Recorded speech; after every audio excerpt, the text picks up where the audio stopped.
Society today is composed of a series of institutions.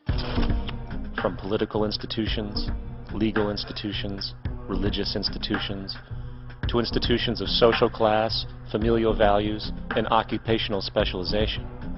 It is obvious the profound influence these traditionalized structures have in shaping our understandings and perspectives. Yet, of all the social institutions we are born into, directed by, and conditioned upon, there seems to be no system as taken for granted and misunderstood as the monetary system.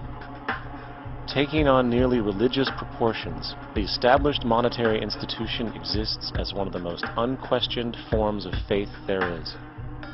How money is created, the policies by which it is governed, and how it truly affects society are unregistered interests of the great majority of the population.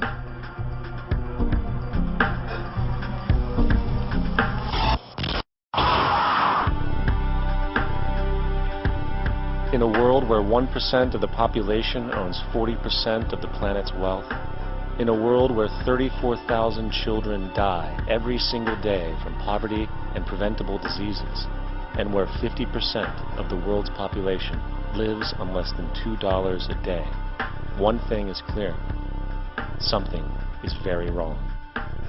And whether we are aware of it or not, the lifeblood of all of our established institutions, and thus society itself, is money. Therefore, understanding this institution of monetary policy is critical to understanding why our lives are the way they are. Unfortunately, economics is often viewed with confusion and boredom.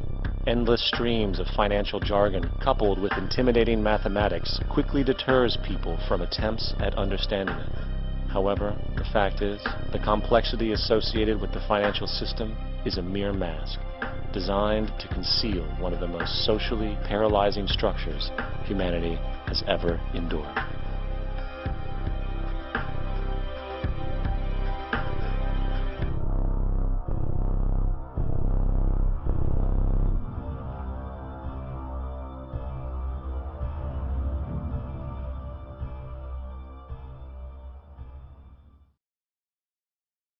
A number of years ago, the Central Bank of the United States, the Federal Reserve, produced a document entitled Modern Money Mechanics. This publication detailed the institutionalized practice of money creation as utilized by the Federal Reserve and the web of global commercial banks it supports. On the opening page, the document states its objective. The purpose of this booklet is to describe the basic process of money creation in a fractional reserve banking system. It then proceeds to describe this fractional reserve process through various banking terminology, a translation of which goes something like this. The United States government decides it needs some money, so it calls up the Federal Reserve and requests, say, $10 billion. The Fed replies saying, sure, we'll buy $10 billion in government bonds from you. So the government takes some pieces of paper, paints some official-looking designs on them, and calls them Treasury bonds. Then it puts a value on these bonds to the sum of $10 billion and sends them over to the Fed. In turn, the people at the Fed draw up a bunch of impressive pieces of paper themselves, only this time calling them Federal Reserve notes, also designating a value of $10 billion to the Fed. The Fed then takes these notes and trades them for the bonds. Once this exchange is complete, the government then takes the $10 billion in Federal Reserve notes and deposits it into a bank account. And upon this deposit, the paper notes officially become legal tender money, adding $10 billion to the U.S. money supply. And there it is. $10 billion in new money has been created. Of course, this example is a generalization, for, in reality, this transaction would occur electronically, with no paper used at all. In fact, only 3% of the U.S. money supply exists in physical currency. The other 97% essentially exists in computers alone. Now, government bonds are, by design, instruments of debt. And when the Fed purchases these bonds, with money it essentially created out of thin air, the government is actually promising to pay back that money to the Fed. In other words, the money was created out of debt. This mind-numbing paradox of how money or value can be created out of debt or a liability will become more clear as we further this exercise. So, the exchange has been made and now $10 billion sits in a commercial bank account. Here's where it gets really interesting. For as based on the fractional reserve practice, that $10 billion deposit instantly becomes part of the bank's reserves, just as all deposits do. And regarding reserve requirements, as stated in modern money mechanics, a bank must maintain legally required reserves equal to a prescribed percentage of its deposits.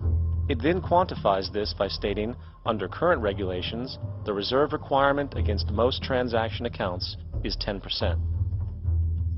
This means that with a $10 billion deposit, 10% or $1 billion is held as the required reserve, while the other $9 billion is considered an excessive reserve and can be used as the basis for new loans.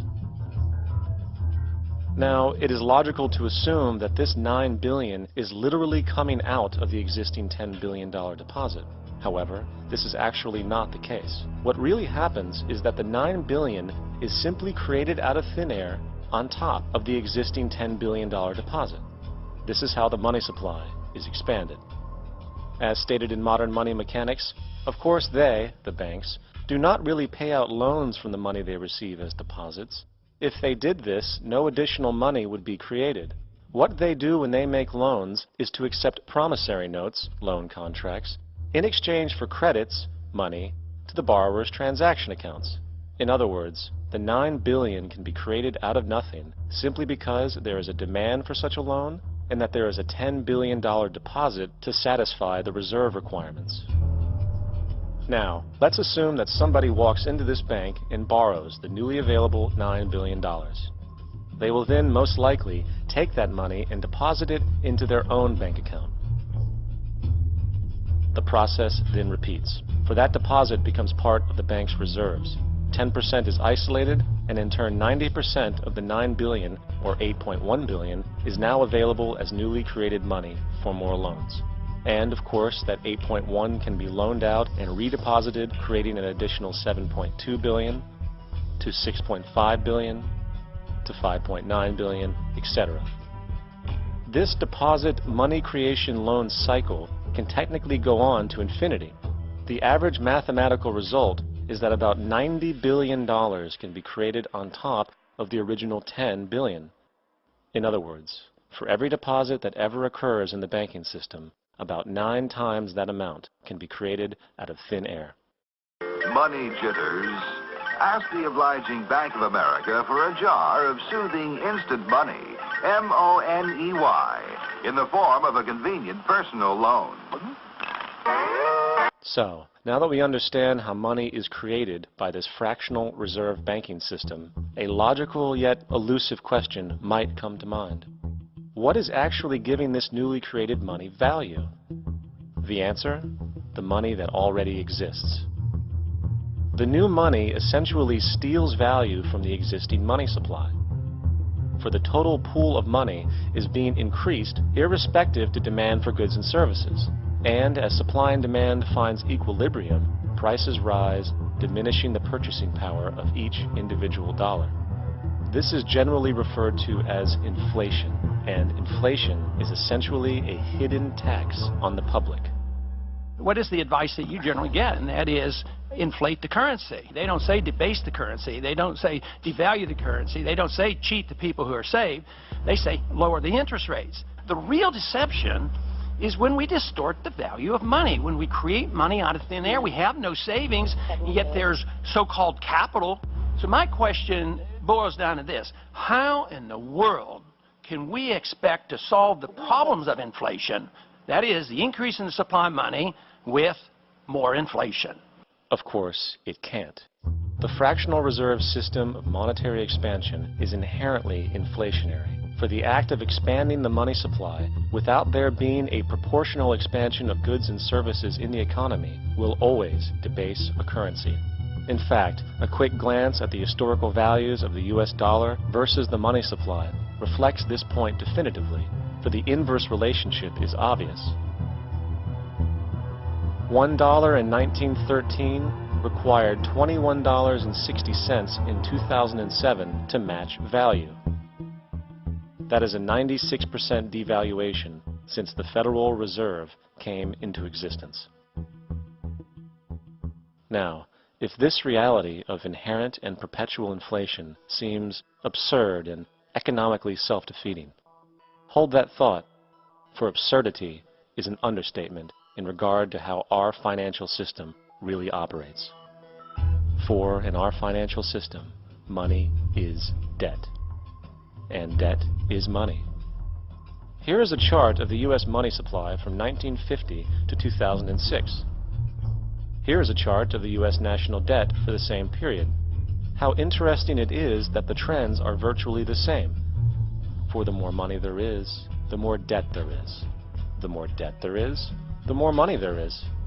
To put it a different way, every single dollar in your wallet is owed to somebody by somebody. For remember, the only way the money can come into existence is from loans. Therefore, if everyone in the country were able to pay off all debts, including the government, there would not be $1 in circulation.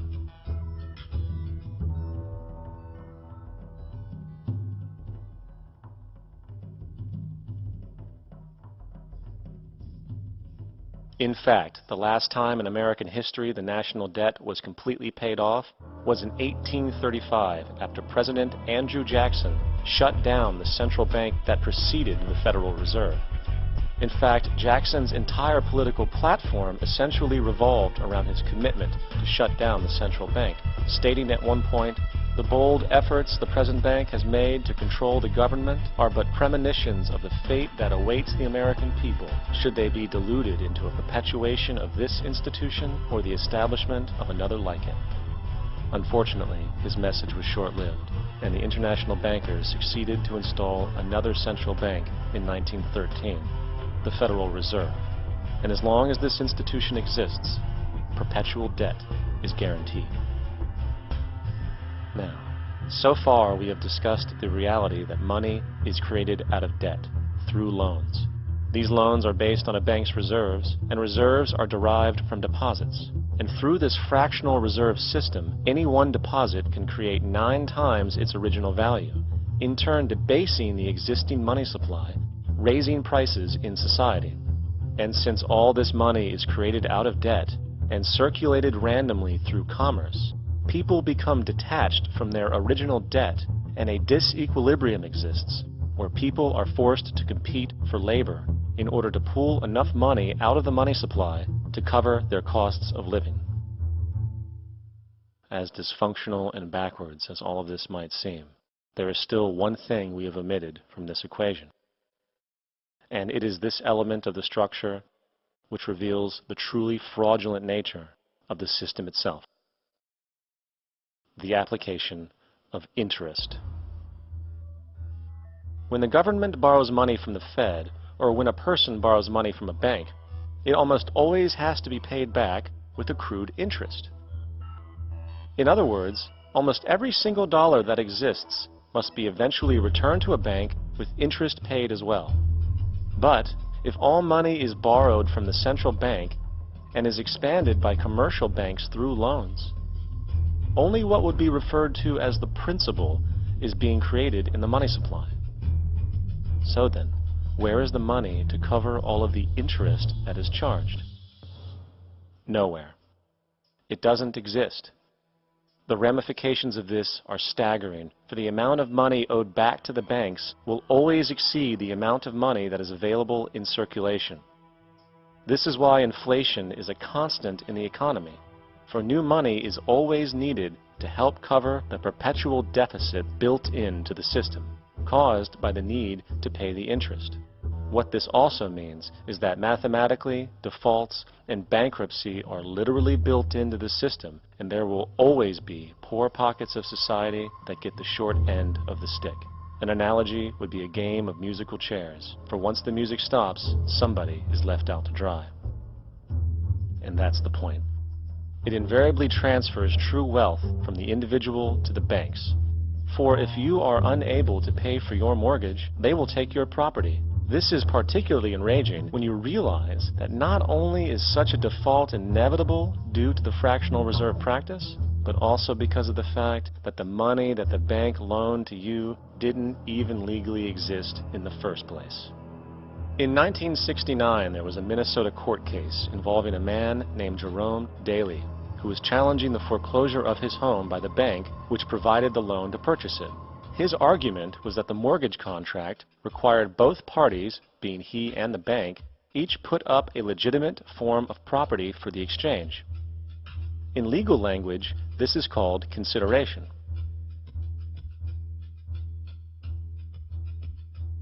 Mr. Daly explained that the money was, in fact, not the property of the bank, for it was created out of nothing as soon as the loan agreement was signed. Remember what modern money mechanics stated about loans?